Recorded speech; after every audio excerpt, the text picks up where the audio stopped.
कैसे हो आप सभी का एक बार फिर से हमारे चैनल पे स्वागत है। जैसा कि आप देख सकते हो, आज हम लोग पढ़ने वाले हैं इंग्लिश रैपिड कोर्स का चैप्टर 4, जिसका नाम है फ्रेजेस यानी कि छोटे छोटे वाक्यांश।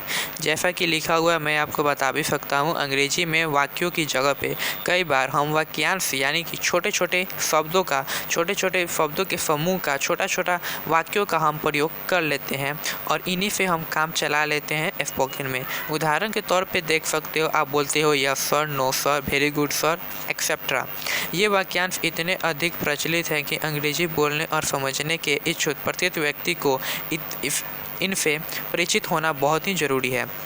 ये वाक्यांश बहुत ही सरल भी हैं क्योंकि ये व्याकरण के पेचीदा नियमों से बंधे हुए बिल्कुल नहीं है। इनके लिए व्याकरण का नियम पढ़ना कोई ज़रूरी नहीं पड़ता है, इसीलिए हम कह सकते हैं कि ये जो है बहुत ही आसान है इसको समझना।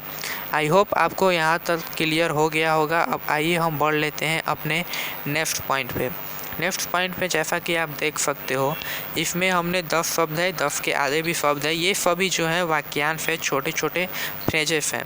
पहला नंबर क्या कह रहा है, जैसा कि आप देख सकते हो, मैं अभी आ रहा हूँ। तो just coming, I am now coming, I am just coming कहने का कोई ज़रूरत नहीं है। ये हम फ्रेजेस पढ़ रहे हैं यानी कि छोटे छोटे वाक्यांश पढ़ रहे हैं।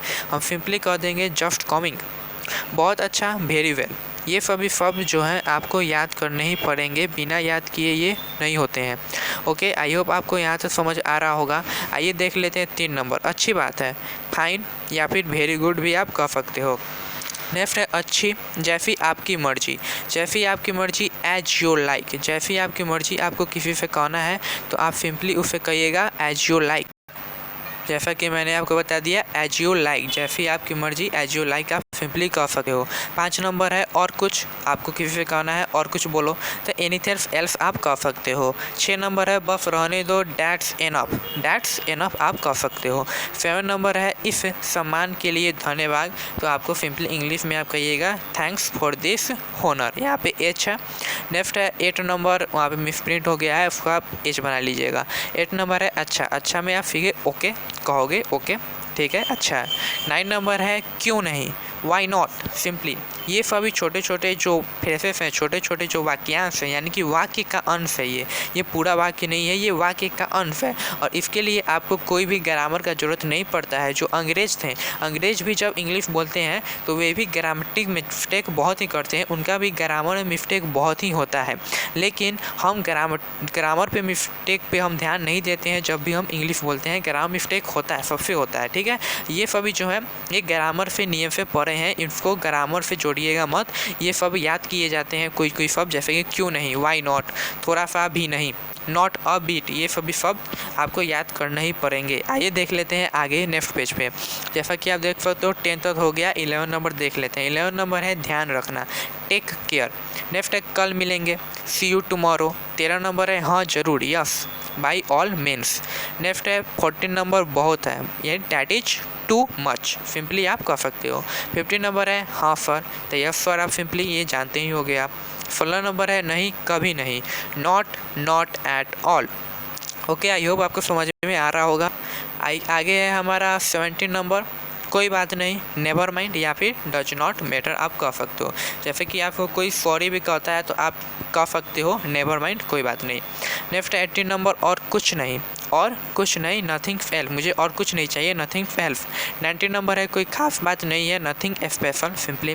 20 नंबर है आइए वेलकम आप कह सकते हो। 21 नंबर है भरोसा रखें, यानी कि रेस्ट एश्योर।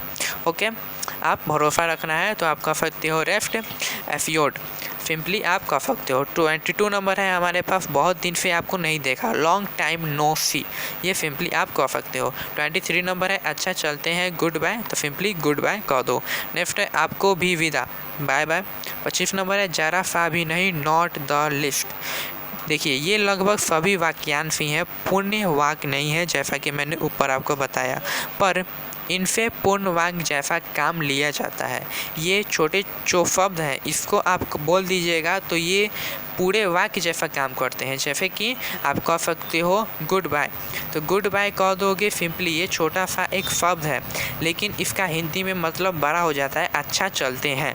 इसका हिंदी में बड़ा इतना हो गया अच्छा चलते हैं, ठीक है। अच्छा चलते हैं का अगर आप इंग्लिश मीनिंग निकालेगा तो ये बहुत ही बड़ा हो जाएगा। सिंपली आप गुड बाय कह सकते हो। नेक्स्ट है हमारे पास सेंटेंस ऑफ कमांड या फिर ऑर्डर, यानी कि आज्ञा या आदेश के वाक्य। ये 20 वाक्य को भी आपको देखना है। जैसे कि आपको कहना है रुको तो कहिएगा आई से स्टॉप, आई से स्टॉप। इसको आपने फिल्मों में भी सुना होगा, फिल्मों में भी कहा जाता है आई से स्टॉप, रुको। नेक्स्ट है बोलो, स्पीक, सुनो, लिसन, यहाँ ठहरो, वेट हेयर। 5 नंबर इधर आओ, कम हेयर। 6 नंबर है इधर देखो, ठीक है, लुक हेयर। 7 नंबर है यह लो, टेक इट। 8 नंबर है पास आओ, कम नियर। 9 नंबर है बाहर इंतज़ार करो, वेट आउटसाइड, ओके। 10 नंबर है ऊपर जाओ, गो अप। 11 नंबर है नीचे जाओ, गो डाउन। 12 नंबर है हमारे पास उतर जाओ, get off, okay, get off. 13 number है हमारे पास तैयार हो जाओ, बी रेडी। 14 नंबर है हमारे पास चुप रहो, चुप रहो का कीप क्वाइट, ओके। 15 नंबर है सावधान रहो, बी केयरफुल या बी कॉशन। नेक्स्ट 15 नंबर है धीरे चलो, बी स्लोली। 17 नंबर है तुरंत जाओ, गो एट वंस। तुरंत का आप वंस कहते हैं, एट वंस भी होता है तुरंत, तो तुरंत जाओ कहना है तो गो एट वंस कहो। 18 नंबर है यहाँ रुको, स्टॉप हेयर। सीधे जाओ, गो स्ट्रेट। चले जाओ, गो अवे, गेट आउट। आपको स्पोकन सीखने से पहले ये जो छोटे छोटे जो ये चीज़ है इन सभी का भी रखना बहुत ही ज़रूरी होता है। जैसे कि हमने पिछले 3 चैप्टर को कवर किया हुआ है, वीडियो का लिंक डिस्क्रिप्शन में है या फिर प्लेलिस्ट में जाके आप देख सकते हो।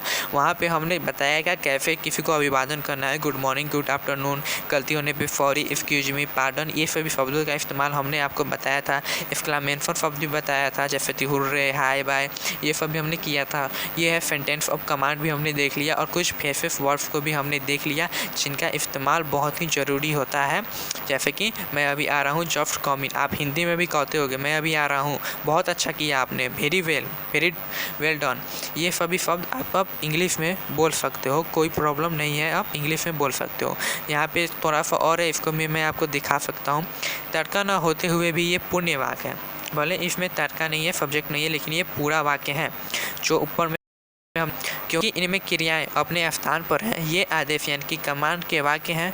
इनमें यू यानी कि तुम यानी कि कर्ता अर्थ को देखते हुए अपनी ओर से लगाना पड़ता है। जैसे कि ऊपर मैं आपको दिखा रहा हूँ, जैसे कि मैंने बोला आई से स्टॉप, स्पीक, लिसन। तो मैं अगर किसी से बोलता हूँ स्पीक बोलो, तो हिंदी में मतलब क्या निकलेगा, तुम बोलो। मैं तुमको कह रहा हूँ तुम बोलो, लेकिन यहाँ पे यू नहीं है, यू छिपा रहता है। कर्ता यानी कि सब्जेक्ट क्या है, यू यहाँ पे छिपा हुआ है। स्पीक के आगे जो है वह यू है, स्पीक के आगे हमारे पास यू है और यू यहाँ पे छिपा हुआ है, इसलिए यहाँ पे लिखा भी हुआ है यू छिपा रहता है, ठीक है।